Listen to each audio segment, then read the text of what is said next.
नमस्कार दोस्तों, स्वागत है आपका अपना चैनल उत्तम ग्लोबल एजुकेशन में। दोस्तों आज हम लोग मध्यकालीन इतिहास का सेकेंड वीडियोस स्टार्ट कर रहे हैं और आज इसमें हम लोग पढ़ेंगे भारत पर तुर्कों का आक्रमण। पिछला वीडियोस में हम लोगों ने भारत पर अरबों का आक्रमण देखा था मोहम्मद बिन कासिम के बारे में, और आज इस वीडियोस में हम लोग मोहम्मद गजनबी के बारे में पढ़ेंगे। महमूद गजनबी के बारे में इस वीडियो में डिस्कस करेंगे। तो दोस्तों अगर चैनल पर नए होंगे तो चैनल को कर लीजिएगा सब्सक्राइब। देन आगे बढ़ते हैं। पहले ये जान लेते हैं कि जो भारत पर जो तुर्क आक्रमण हुए वो दो शासक जनरली पहले शुरुआत जो है से महमूद गजनबी किया। यहाँ पे आप फिगर में देख रहे होंगे, यही है महमूद गजनबी, इन्होंने शुरुआत किया। उसके बाद जो है मोहम्मद गौरी। तो आज इस वीडियो में हम लोग डिटेल में पढ़ेंगे महमूद गजनबी के बारे में, और नेक्स्ट थर्ड वीडियो जो हमारा होगा वो स्पेशल होगा मोहम्मद गौरी के पर। तो आज हम लोग क्या पढ़ेंगे, महमूद गजनबी के बारे में इस वीडियो में डिस्कस करेंगे। तो देन स्टार्ट करते हैं। तो इसमें जो सबसे पहले जो है हमारा क्या चीज़ कि भारत में जो मुस्लिम सत्ता का जो स्थापना का श्रेय जो जाता है वो तुर्कों का दिया जाता है। फॉर एग्जांपल जैसे में महमूद गजनबी हो गया, मोहम्मद गौरी हो गया, कुतुबुद्दीन ऐबक हो गया, इल्तुतमिश हो गया, वलमन हो गया, यानी ये तुर्क शासक जो जितना मुस्लिम सत्ता का जो स्थापना का श्रेय जाता है इन्हीं को जाता है। तुर्क चीन के उत्तरी पश्चिमी सीमाओं पर निवास करने वाला एक लड़ाकू एवं बर्बर जाति था। तुर्क जो थे से लड़ाकू एवं बर्बर जाति था, जो उमैया वंशी शासकों के संपर्क में आने के बाद इन्होंने इस्लाम धर्म अपना लिया। उमैया वंशी के संपर्क में इन्होंने आया और आने के बाद उन्होंने क्या किया, अपना धर्म को परिवर्तन किया और किस धर्म में कन्वर्ट हो गए, तो इस्लाम धर्म में को अपना लिया। अल्पतगीन ने सन 1932 ईस्वी में अफगान प्रदेश में गजनी साम्राज्य का स्थापना किया, जिसका राजधानी गजनी ही था। यहाँ पे अल्पतगीन आपको दिख रहे होंगे, ये अल्पतगीन जो है से अफगान प्रदेश में गजनी साम्राज्य का जो है से स्थापना करता है और जिसका राजधानी गजनी ही था। गजनी वंश का अन्य नाम भी एक बोला जाता है जिसका नाम है यामिनी वंश। यामिनी वंश के नाम से भी जाना जाता है। तो गजनी वंश को क्या नाम से बोला जाता है, यामिनी वंश। नेक्स्ट स्लाइड में हम लोग देखते हैं। प्रथम तुर्क आक्रमण के समय पंजाब में जब प्रथम तुर्क आक्रमण हुआ तो उस समय जो है से पंजाब में शाही वंश का शासक था। कौन सा वंश का शासक था दोस्तों, तो शाही वंश का शासक था। आपसे क्वेश्चन पूछ सकता है कि प्रथम तुर्क आक्रमण हुआ उस समय पंजाब में कौन सा वंश का शासक था, तो शाही वंश का शासक था। और वहाँ का शाही वंश का शासन चल रहा था और वहाँ का जो शासक था वो कौन थे, जयपाल। आप देख रहे होंगे जयपाल शासन कर रहा था। भारत पर पहला तुर्क आक्रमणकारी सुबुक्तगीन था। भारत पर जो है से पहला तुर्क आक्रमणकारी कौन था, सुबुक्तगीन था, यानी कि महमूद गजनबी के बाप पिता बोल सकते हैं। सुबुक्तगीन जो है से अल्पतगीन का गुलाम था। सुबुक्तगीन जो है से इसका जो है गुलाम था जो बाद में अल्पतगीन का दामाद बना। बाद में क्या बना, अल्पतगीन का दामाद भी वो बन गया। कौन, सुबुक्तगीन। इसने 1986 ईस्वी में हिंदू शाही वंश के शासक जयपाल को पेशावर में पराजित किया। आप आज के डेट में पेशावर कहाँ है दोस्तों, तो वो पाकिस्तान में, आज के डेट में पाकिस्तान में पेशावर है। एंड नेक्स्ट हम लोग देखते हैं कि सुबुक्तगीन का जो है पुत्र था महमूद गजनबी था। अब यहाँ से हमारा क्या है, महमूद गजनबी के बारे में यहाँ से स्टार्ट होता है। इस भी हम लोग क्या पढ़े, तुर्कों पर जो है से तुर्कों का आक्रमण का बेसिक मैंने दिखा। अब यहाँ से स्पेशल हम क्या करेंगे, महमूद गजनबी के बारे में यहाँ से स्पेशल पढ़ेंगे। तो महमूद गजनबी जो है सो सुबुक्तगीन का पुत्र था जो अफगान के गजनी का रहने वाला था। महमूद गजनी जो है सन 998 में गद्दी पर बैठा। 998 में आपको दिख रहा होगा यहाँ पे 998 में जो है गद्दी पर बैठता है। इसने जो है से अपने पिता के काल में, महमूद गजनबी जो है अपने पिता के काल में खुरासन का शासक था। तो आपको उससे क्वेश्चन पूछ सकता है कि जब महमूद गजनबी जो है से अपने पिता के काल में किस क्षेत्र का शासक था, तो वो खुरासन का शासक था। एंड नेक्स्ट है कि सर हेनरी इलियट के अनुसार इसने 1000 से 1027 ईस्वी के बीच भारत पर जो है से कुल 17 बार आक्रमण किए। दोस्तों बहुत अजीबो आदमी था यार, 17 बार इसने आक्रमण किया। कहाँ पर, भारत पर। 1000 ईसा से लेकर के 1027 ईसा के बीच में जो है से इसने भारत पर 17 बार आक्रमण किए हैं, 17 बार। नेक्स्ट पॉइंट देख लेते हैं हम लोग। इसने मध्य एशिया में एक बड़े साम्राज्य की स्थापना के लिए धन प्राप्त के उद्देश्य से भारत पर आक्रमण किया था। इसका जो एक मोटिव था, ऑब्जेक्टिव क्या था, इसका जो मध्य एशिया में एक बड़े साम्राज्य की स्थापना के लिए, मध्य एशिया में इसको क्या है कि एक बड़ा साम्राज्य का स्थापना करना है, उसके लिए जो है भारत पर आक्रमण किया कि यहाँ से हम जितना भी है धन और दौलत को लूट करके लेके जाएंगे, सेम क्या मोहम्मद बिन कासिम के जैसा। इसका यही ऑब्जेक्टिव ये भी लेकर के चल रहा था दोस्तों। नेक्स्ट स्लाइड में हम लोग देखेंगे, इसने जो है 1001 ईसा में पंजाब के हिंदू शाही वंश के ऊपर आक्रमण किया। पंजाब के हिंदू शाही वंश के शासक कौन, तो जयपाल। हम लोगों ने पीछे देखा, तो उनके ऊपर जो है से क्या करता है, महमूद गजनवी जो है से आक्रमण करता है। उस समय इसकी राजधानी जो है वह हिंद अथवा उद्धव भंडारपुर थी, उद्धव भंडारपुर थी। इस समय यहाँ के शासक जयपाल थे।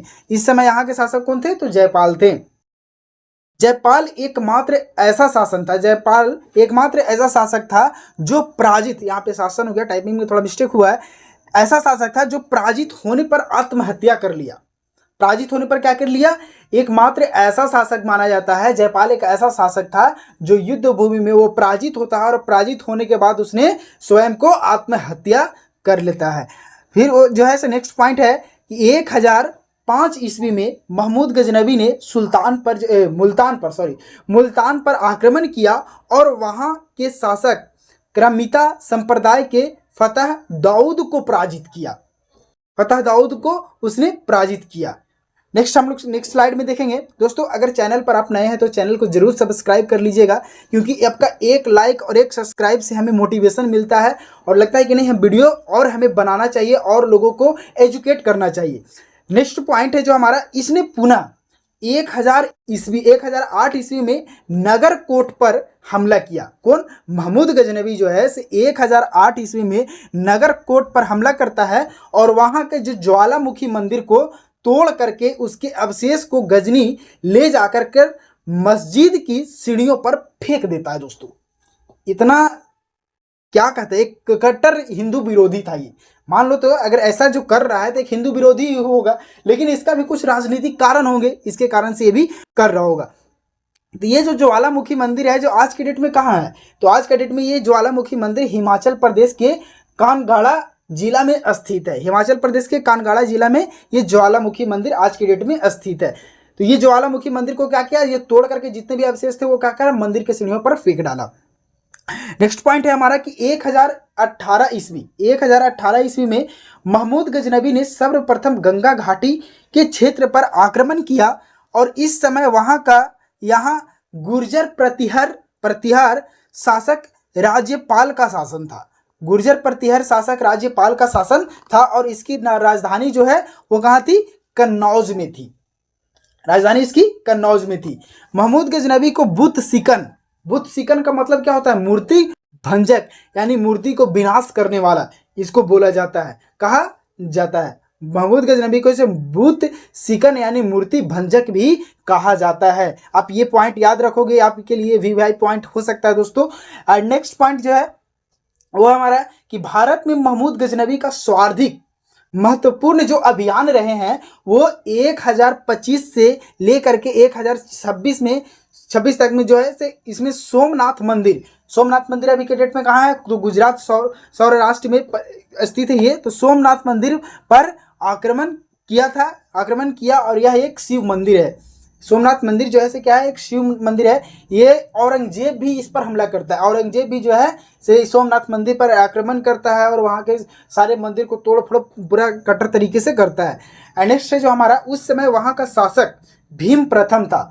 इस समय जो यहाँ के शासक थे वो कौन था, भीम प्रथम था। और इस युद्ध में जब सोमनाथ मंदिर को वो तोड़ा तो इस युद्ध में जो है से 50,000 से अधिक लोग मारे गए थे। 50,000 से अधिक लोग यहाँ पे क्या हो दोस्तों, मारे गए थे इस युद्ध में। महमूद इस मंदिर को पूर्णतः नष्ट कर दिया और इसकी कुल संपत्ति को लेकर के सिंध के रास्ते रेगिस्तान से वापस लौट गया। सिंध के रास्ते वो रेगिस्तान से क्या किया, वापस लौट गया। अभी सिंध कहाँ है, अभी के डेट में कहाँ आपको पड़ेगा, पाकिस्तान के क्षेत्र में। नेक्स्ट पॉइंट है हमारा कि 1027 ईस्वी में इसने जाट के विरुद्ध, जब ये लूट करके वापस जा रहा था तो इसको जो है जाटों से क्या हुआ, संपर्क हुआ। तो जाट के विरुद्ध अपना जो है अंतिम आक्रमण किया और उन्हें पराजित कर दिया, क्योंकि सोमनाथ मंदिर को है जो लूट करके ये वापस जाते समय महमूद गजनबी को जो है जाटों ने क्षति पहुंचाई थी। जब ये सोमनाथ मंदिर को लूट करके वापस जा रहा था तो वहीं पर जो जाटों ने इसका विरोध किया और विरोध करके इसको क्या क्षति भी पहुंचाया था महमूद गजनबी को। एंड नेक्स्ट पॉइंट हम लोग देख लेते हैं कि फारूकी उतवी फिरदौसी अल बरूनी जैसे विद्वान जो है से गजनबी के दरबार में रहते थे। फारूकी उतवी हो गया, फिरदौसी हो गया और अल बरूनी जैसे विद्वान इसके दरबार में रहते थे। और इन्होंने जो है उतवी ने एक किताब लिखा जिसका नाम उल यामिनी की रचना की थी। उतवी आप याद रखोगे, जो राइटर हैं और एक बुक का नाम आप याद रखना है कि उतवी का जो लेखक है उल यामिनी इनकी रचना की है। एंड नेक्स्ट हम लोग देखते हैं उतवी ने महमूद गजनबी के आक्रमण को जिहाद की संज्ञा दी है। उसका जो आक्रमण हुआ है उसका जो उतवी ने जो है से क्या चीज़ का संज्ञा दिया है दोस्तों, तो जिहाद का संज्ञा दिया है। फिरदौसी ने सहनामा लिखा, फिरदौसी ने क्या लिखा था, सहनामा लिखा। जबकि अलबरूनी ने अरबी भाषा में किताबुल हिंद को तहकीक ए हिंद कहा जाता है, उन्होंने लिखा। कौन, अलबरूनी ने वो तहकीक ए हिंद लिखा, किताबुल हिंद लिखा। अलबरूनी इतिहासकार, दार्शनिक और संगीतज्ञ तथा इसका वास्तविक नाम अब्बू रेहान मोहम्मद बिन अहमद था। अलबरूनी जो है खीवा यानी ख्वारिज्म का रहने वाला था। एंड नेक्स्ट पॉइंट है हमारा कि पुराणों को अध्ययन करने वाला प्रथम मुसलमान अलबरूनी था। पुराणों का जो है से अध्ययन करने वाला प्रथम मुसलमान जो है अलबरूनी ही था दोस्तों। चांदी के सिक्कों पर संस्कृत मुद्रा होगा, मुर्दा पढ़ा गया। संस्कृत मुद्रा लेख गजनबी ने प्रारंभ किया था, जिसकी एक तरफ अरबी भाषा में तथा दूसरी तरफ संस्कृत भाषा का प्रयोग किया गया था। चांदी के सिक्कों पर जो है से संस्कृति मुद्रा का लेख जो है से गजनबी ने प्रारंभ किया था, जिसका एक तरफ अरबी भाषा का इस्तेमाल किया गया, वहीं दूसरी तरफ संस्कृत भाषा का भी प्रयोग किया गया था दोस्तों। एंड नेक्स्ट पॉइंट है हमारा कि महमूद गजनबी को बगदाद के खलीफा, बगदाद अभी के क्षेत्र में कहाँ पड़ेगा, तो इराक का राजधानी कहाँ है दोस्तों, आपको खुद पता होगा, बगदाद के खलीफा अल कादिर बिल्लाह ने सुल्तान कहकर संबोधित किया। क्या, अल कादिर बिल्लाह ने सुल्तान कहकर के महमूद गजनबी को संबोधित किया और खलीफा ने इसको यामिनी उद दौला और यामीन उद विल्लाह की उपाधि से भी सम्मानित किया। एंड नेक्स्ट पॉइंट है हमारा महमूद गजनबी की सिक्कों पर आमिर महमूद शब्द अंकित मिलता है। महमूद गजनबी का जो सिक्का जो चलाया गया था उसको जो सिक्का पर जो है से आमिर महमूद शब्द का इस पर मिलता है। एंड महमूद गजनबी प्रथम शासक था जिसने सुल्तान की उपाधि धारण की। एंड नेक्स्ट जो है महमूद गजनबी का सेनापति अयाज सुल्तान है। महमूद गजनबी का सेनापति कौन है, अयाज सुल्तान है। एंड नेक्स्ट पॉइंट है हमारा महमूद ने बहुजातीय सेना का गठन किया और इसकी सेना में अरब हो, तुर्क हो, अफगान हो या हिंदू सैनिक भी शामिल थे, जिसमें उसका एक हिंदू सेनापति भी था जिसका नाम तिलक था। गजनी वंश का जो अंतिम शासक था वो था खुसरो मलिक। गजनी वंश का अंतिम शासक कौन था दोस्तों, तो खुसरो मलिक, जिसकी हत्या मोहम्मद गौरी ने की थी। और मोहम्मद गौरी ने जब यहाँ इसका खुसरो मलिक का हत्या करता है और यहाँ से क्या होगा, मोहम्मद गौरी का शासन काल स्टार्ट होगा और वो हम लोग नेक्स्ट वीडियोस में देखेंगे। तब तक के लिए जय हिंद, जय भारत। दोस्तों अगर चैनल को सब्सक्राइब नहीं किए हैं तो चैनल को जरूर सब्सक्राइब कर दीजिएगा। लव यू, बाय बाय, मिलते हैं नेक्स्ट वीडियो में।